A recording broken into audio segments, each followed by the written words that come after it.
I usually like to ride to the game by myself.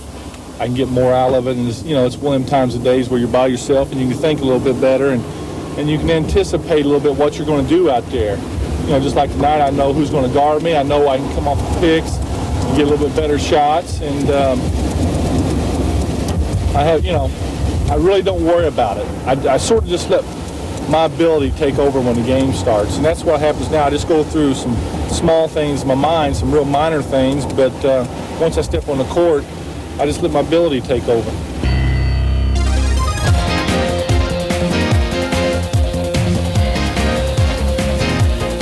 Someone has to bring the ball up.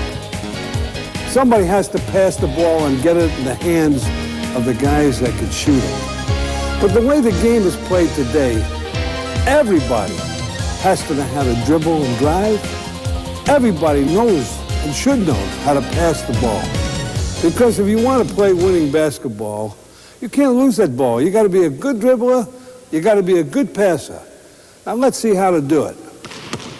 Here's Jerry Sichting showing you the various techniques of dribbling.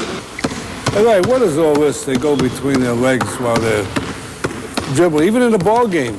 Yeah, a lot of times they do that, Red, to get away from the defensive man.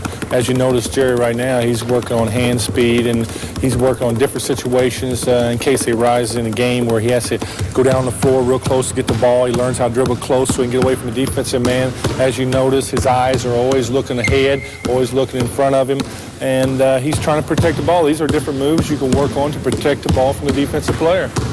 I guess they do that because after a while the ball becomes a part of them. That's right. You've got to do these things because you never want to be in a situation where you have to worry about putting the ball on the floor going left or right. You've got to be able to think that the ball is part of your hand.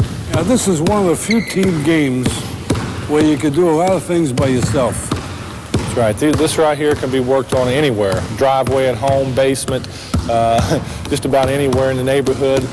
These are things that are very important in the game of basketball. You don't have to use all of them during a game. I don't think it's very necessary to go behind your back 50 times during a game or through your legs, but there are some instances where you have to get away from the defensive pressure.